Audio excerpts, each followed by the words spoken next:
Hola, soy Ana Laura Arellano Díaz, alumna de la Escuela Nacional de Trabajo Social del Grupo 9911.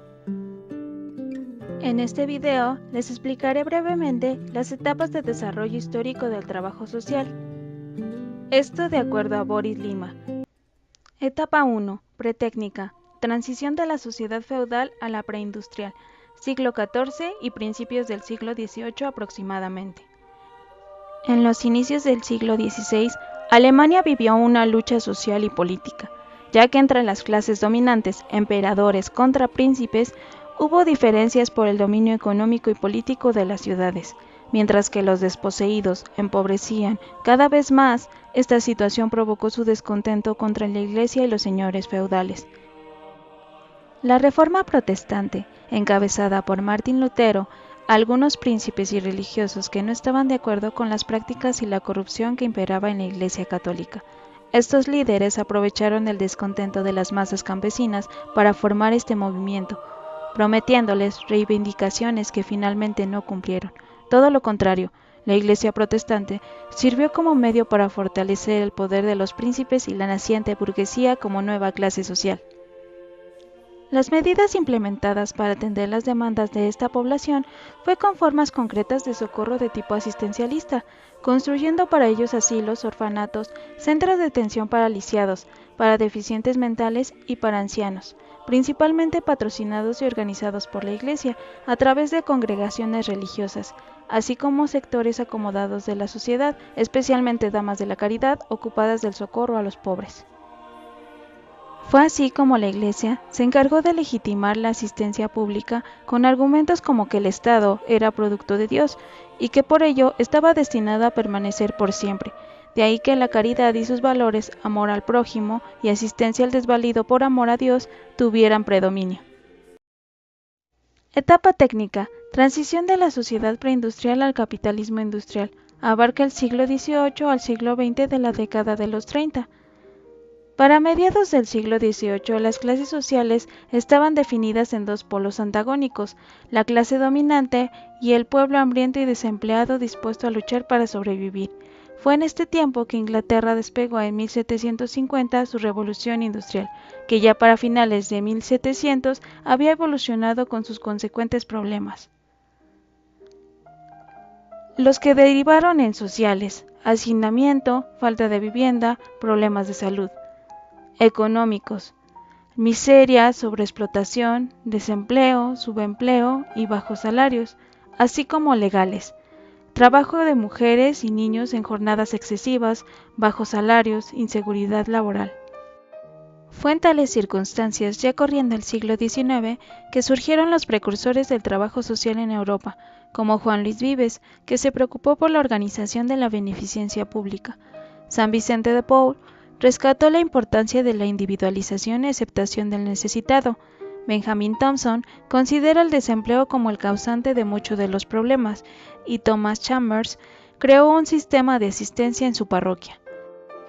El Estado se vio precisado a imponer disposiciones legales para sustituir la caridad a fin de controlar la llamada disfuncionalidad del sistema capitalista.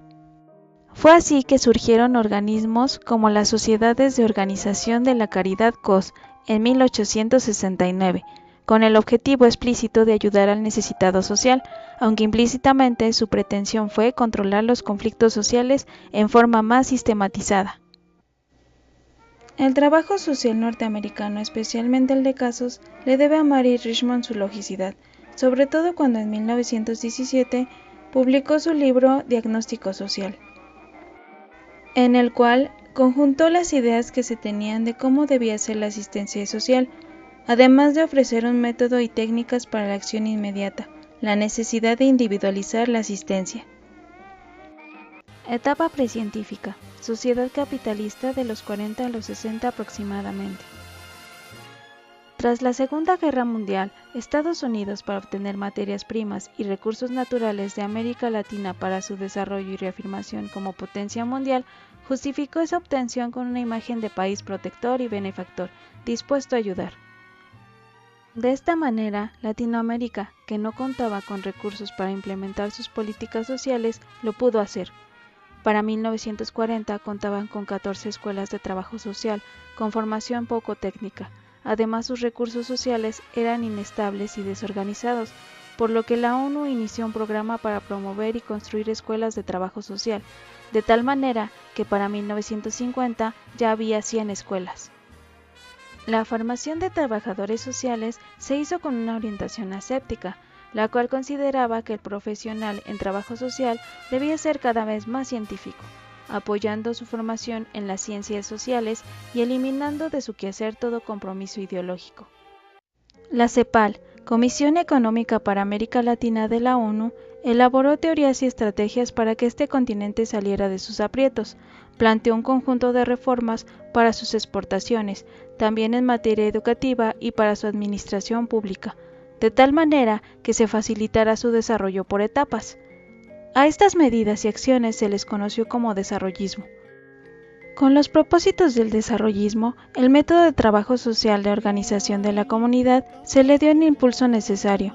Con este método se pretendía masificar la acción del trabajo social y lograr el despegue desde las mismas comunidades. Es por ello que el trabajo social precientífico latinoamericano le dio mayor importancia al trabajo social comunitario que al de trabajo de casos. Movimiento de reconceptualización. El desarrollo del trabajo social latinoamericano era uno de tantos productos de las medidas políticas y sociales implementadas por los gobiernos del continente al gusto y ordenanza de Estados Unidos. Pero no fue todo así, ya que en países del Cono Sur como Argentina, Chile, Paraguay, Uruguay y Brasil, profesionales del trabajo social preocupados por la realidad latinoamericana y por la orientación de la profesión habían empezado un movimiento a mediados de los años 60. La reconceptualización significó mirar a América Latina y cuestionar su dependencia, explotación e injusticia, pero fundamentalmente significó buscar construir una sociedad justa e igualitaria para todos los latinoamericanos. Etapa científica, sociedad capitalista, década de los 60 a la actualidad.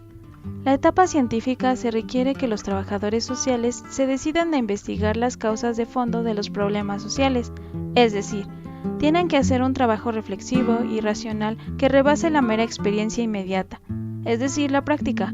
Tienen que romper con su visión atomizada para observar y analizar los problemas sociales como resultado de una realidad total.